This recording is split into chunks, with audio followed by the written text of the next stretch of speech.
След улавянето на малката пастърва в самото начало, която изключително много ни зарадва, до този момент не успяваме да заснемем и улов на друга пастърва. И 4 участници в предаването са се разпръснали на различни места и е трудно да ги заснемем навсякъде. Все пак се надяваме до края на днешният излет поне веднъж да попаднем на точното място в точното време.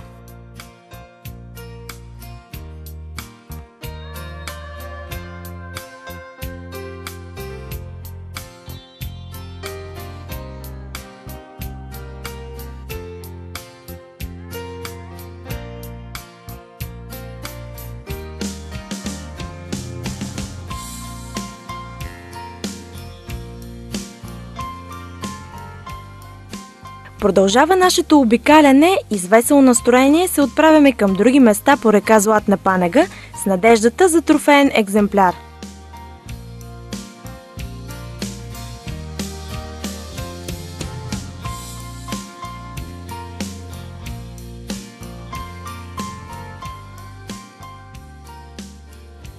Естествено, запалена и любопитна, аз не се сдържам и грабвам въдицата на Александър. За пръв път правя опит да ловя с спининг въдица, но чрез напътствията на опитен спинингист, всяко замятане се получава все по-добре.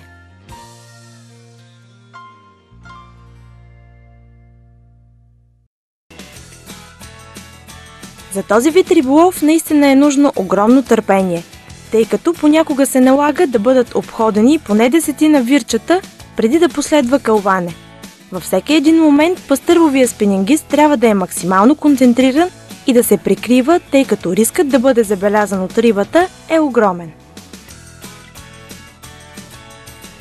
На едно място, на което ти си застанал, колко пъти замяташ? Различно.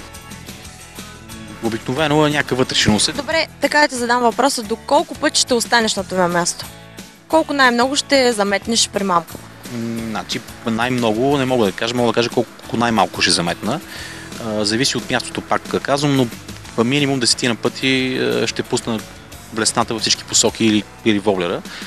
Ако се наложи пък, ако преценя, че трябва да сменя примамката, защото не мога да достигна до някои места с тази, с която съм в момента, ще повторя това и с нея. И така, докато не преценя, че мястото е обловено. Значи факторите, които са определящи за това нещо, са или улавящи риби, или не. Няма второ. Защо смяташ, че днес нямаше успех? Значи не мога да кажа. Анализа на тази река ми е бил винаги адски труден, не се опитвам много да се замислям на тези си неща. Тя или реката дава риба, или не дава. Хората, които я познават много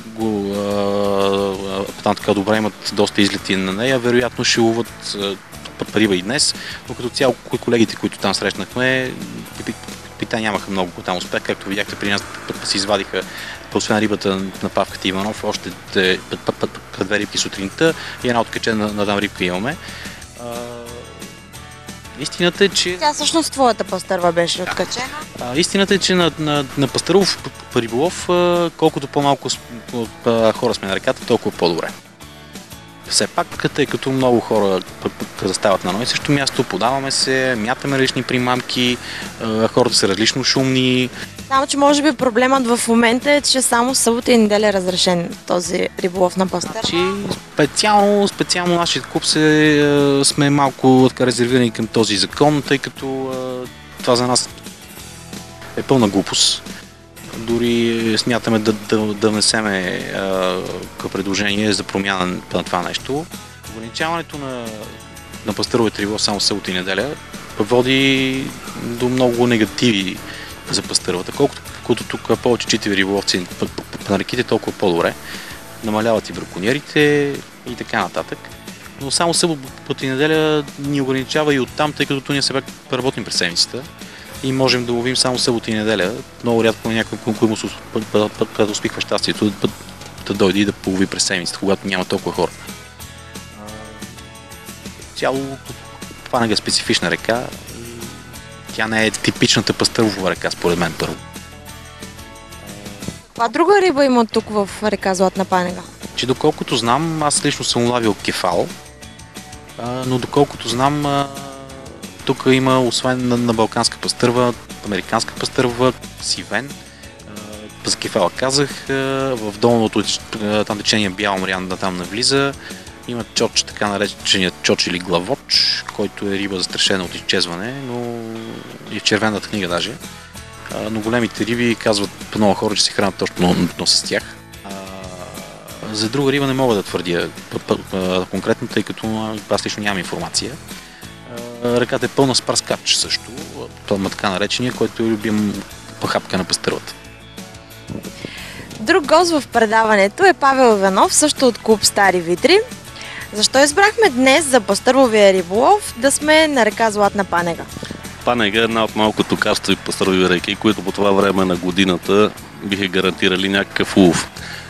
Другите високопланински реки в момента има снеготопене, тупът снеговете мътни са, много по-малка вероятност да се лови риба. Както виждате, и тук не се хвана много риба, но... Каква смяташ, че е причината днес да нямаме толкова добър успех тук на тази река за пастърва? Много ниска и бистра вода.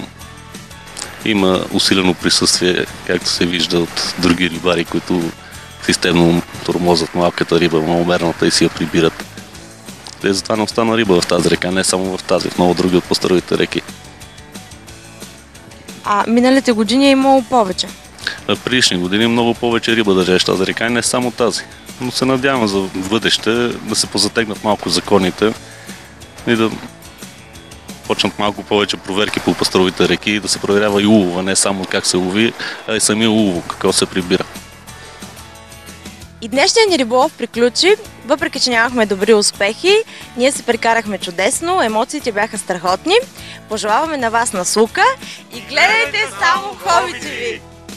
Ако вие имате идея за реализирането на някакъв риболов, искате да покажете свой метод, красиви места с големи риби или пък знаете къде може да направим добър и интересен риболов, която и да е точка на България. Не се колебайте! Очакваме вашите писма на адрес zariba@bulsat.com.